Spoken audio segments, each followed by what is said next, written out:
Tunggu, ada apa ini? Aku merasakan ada makhluk lain selain Sari. Ya, Sari tidak hanya sendiri. Aku rasakan 1, 2, 3, 4.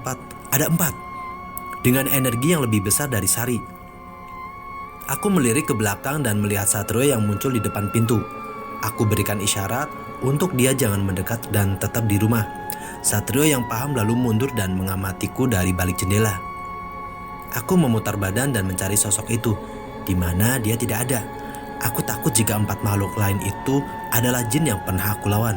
Apakah ini jebakan? Terbesit rasa tidak percaya. Dan akhirnya aku melihat sosok jin perempuan tua dengan baju kumak. Assalamualaikum warahmatullahi wabarakatuh. Jumpa lagi bersama saya di channel Weton Nom yang selalu menyuguhkan kisah-kisah misteri. Kali ini adalah lanjutan cerita 100 tahun setelah aku mati.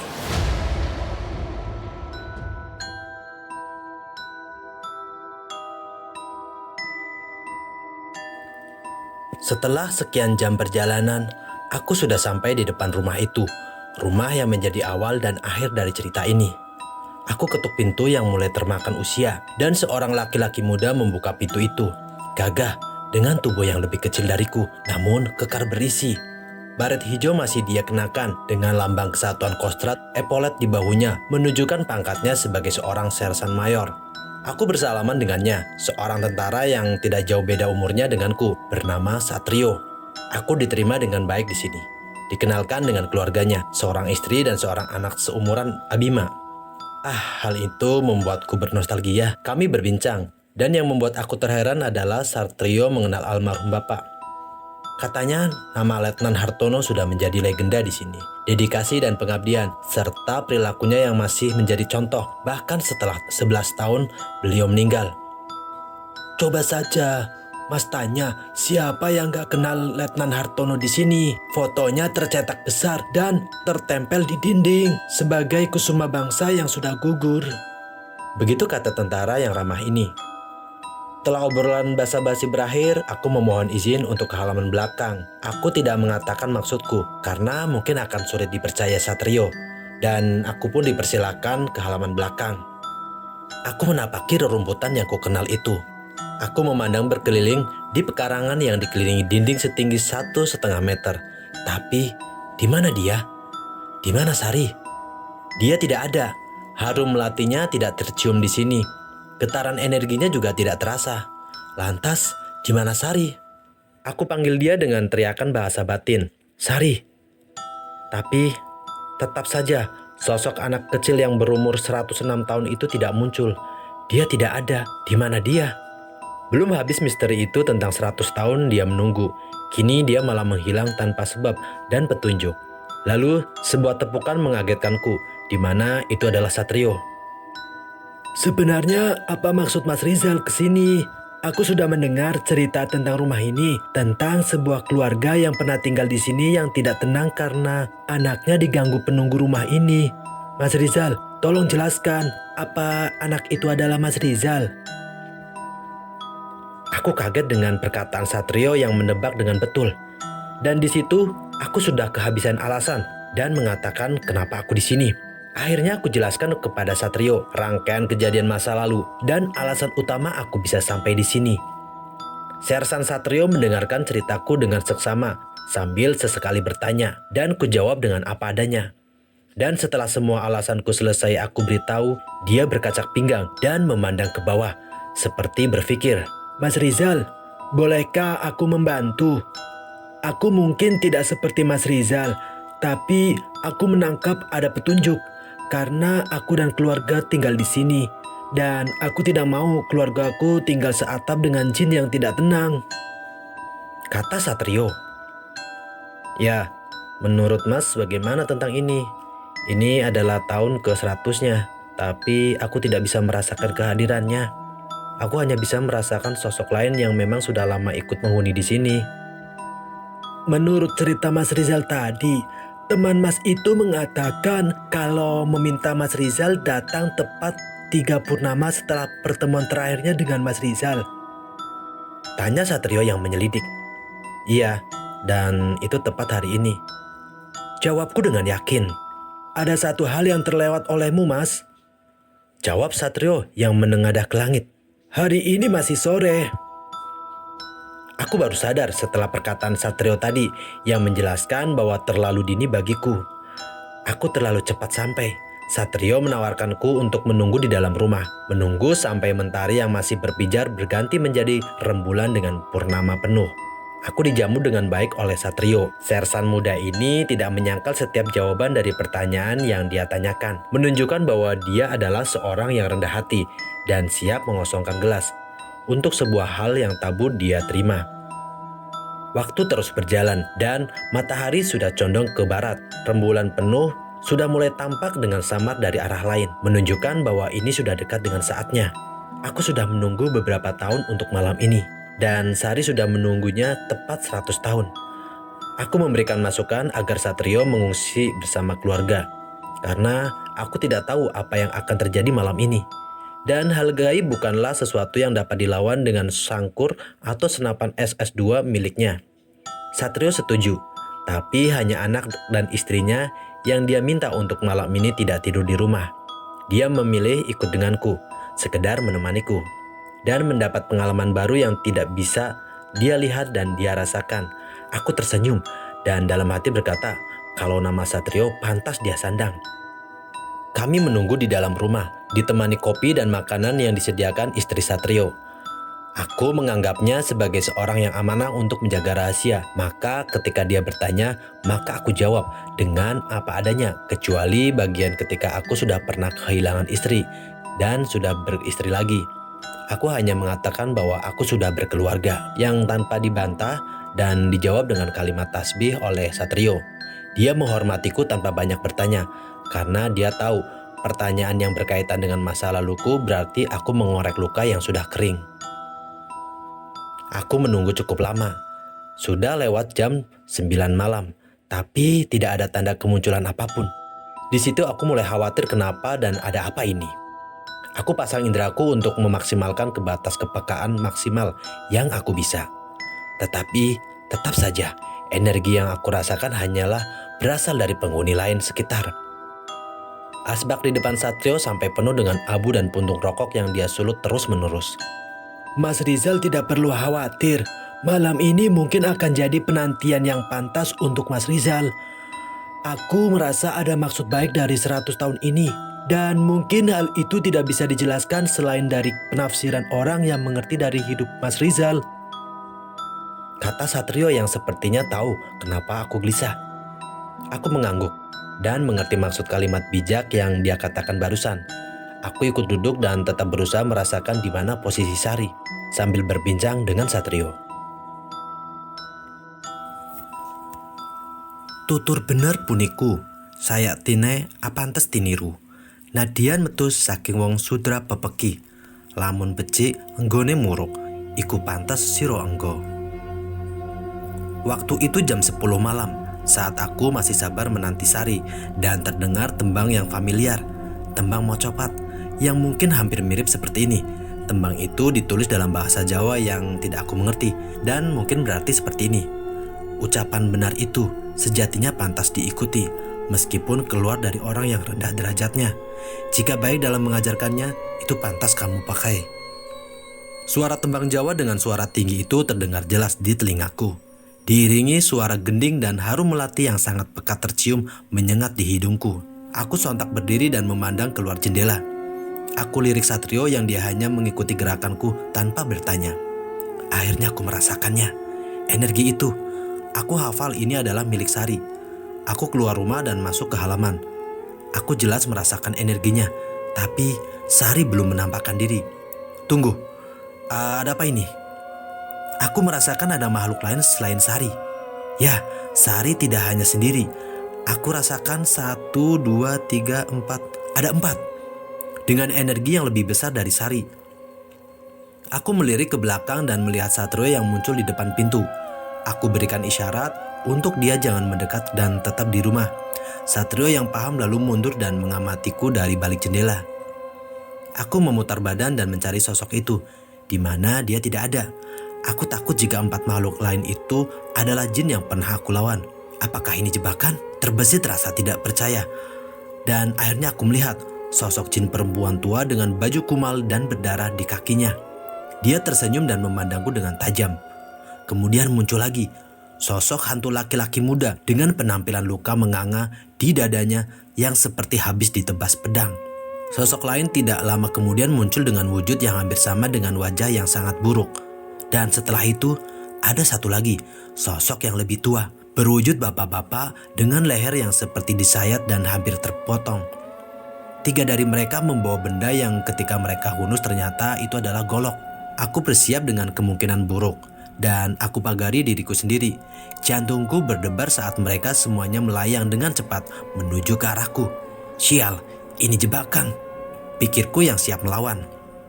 Tapi ternyata aku salah. Mereka semua melesat melewatiku tanpa menghiraukan aku. Aku heran dan melihat kemana mereka. Mereka semua berdiri dan berjejer di belakangku. Di sebelah sisa potongan pohon yang aku kenal. Pohon itu adalah pohon yang ditebang semasa aku kecil dulu. Dan masih terlihat dari sisa potongan yang masih menancap di tanahnya. Aku mundur selangkah saat wujud keempat jin yang tadinya menyeramkan itu kini sudah berubah. Aku melihat mereka kini tampaknya selayaknya manusia yang seolah masih hidup. Jin perempuan tua itu tersenyum dengan ramah kepadaku. Kedua jin pemuda itu mereka melambaikan tangannya kepadaku. Dan jin berwujud bapak-bapak itu, dia memberikan gerakan hormat kepadaku. Mereka tidak berkata apa-apa.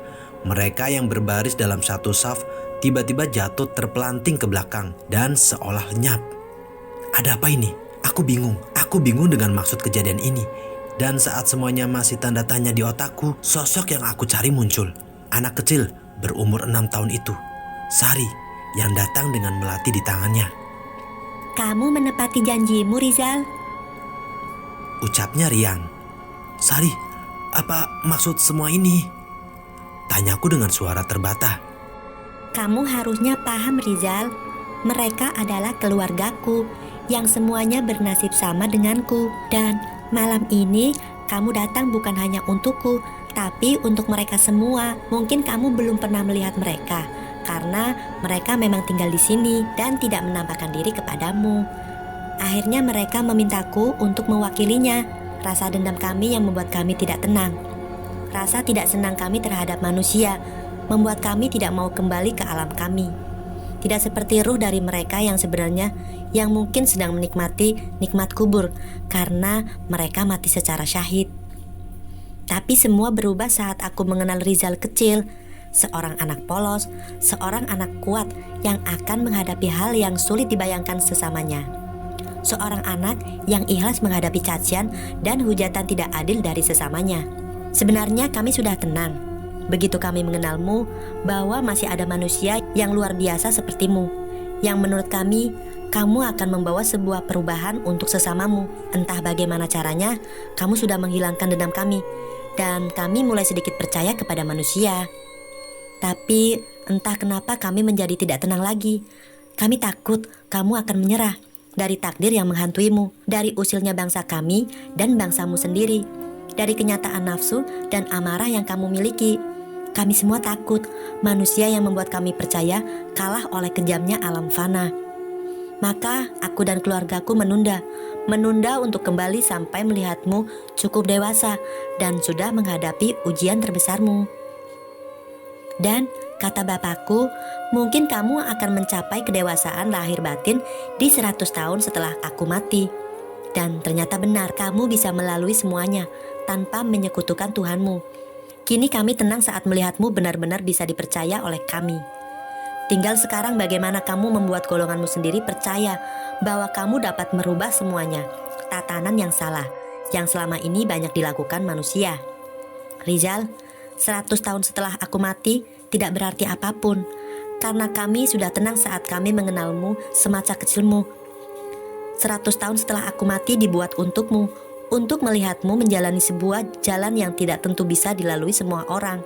Perkataanku tentang 100 tahun setelah aku mati dibuat untukmu yang menjalani takdir yang sulit. Dan terima kasih Rizal sudah datang. Dan karena kamu sudah datang dan siap membantuku, kamu harus menepatinya dan dengan hal sederhana. Kalimat Sari membuat aku tidak bisa berkata apapun. 100 tahun setelah dia mati, yang selama ini aku tunggu ternyata bukan untuknya, tapi untukku. Untukku yang sudah melewati ujian-ujian gila tanpa menjadi gila. Sari yang bukan dari bangsaku begitu memperhatikanku dan menunggu selama itu.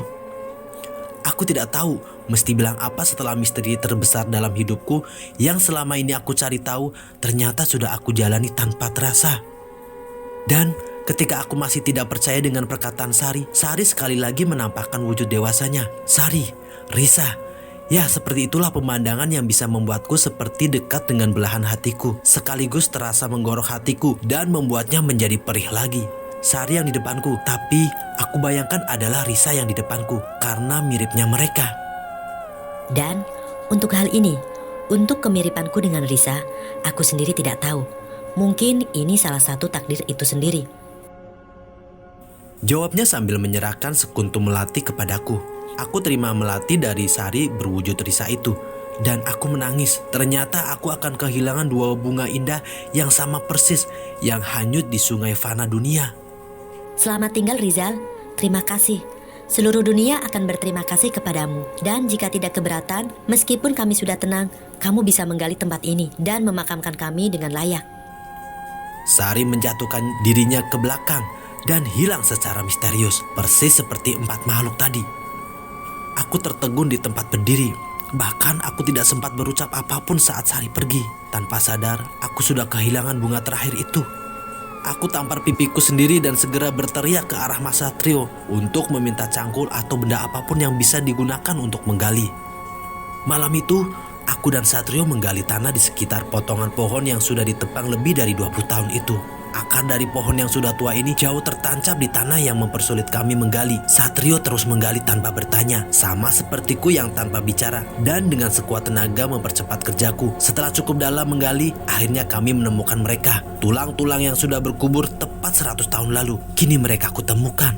Aku dapat lihat sisa kain kafan yang belum hancur di komposisi tanah. Ada 5. Dan benar, aku melihat jasad yang terkecil. Aku dekati serpihan tulang yang sudah tidak menempel itu. Dan tidak terasa, setetes air mataku jatuh. Ini adalah Sari. Sari yang sudah percaya kepadaku dan sudah menunggu 100 tahun untuk hari ini.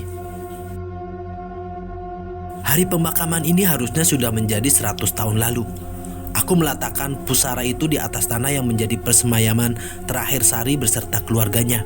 Nisan tanpa nama ini hanya digunakan sebagai petunjuk bahwa ada jasad di dalamnya, pernah hidup keluarga pahlawan yang tidak tertulis di buku dalam sejarah manapun. Aku menaburkan bunga dibantu Abimanyu yang ikut-ikutan dengan kegiatan bapaknya. Aku pandang anak yang kelak akan jadi jagoan ini sambil tersenyum. Suatu saat dia akan tahu yang dimakamkan di sini adalah jasad dari tubuh manusia yang korinya menjadi sahabat bapaknya. Aku menggenggam batu nisan di sebelahnya yang masih wangi dengan harum bunga yang baru saja aku taburkan. Di sini terkubur dengan damai keluarga dari Sari. Dan nisan di sampingnya memiliki nama yang terukir di sini dan abadi juga di hatiku.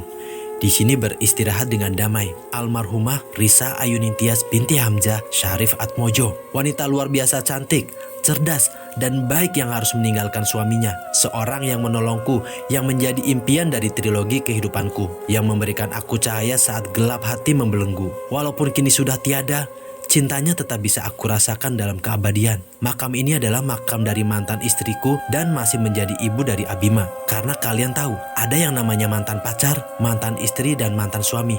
Tapi tidak akan ada yang namanya mantan ibu dan mantan bapak.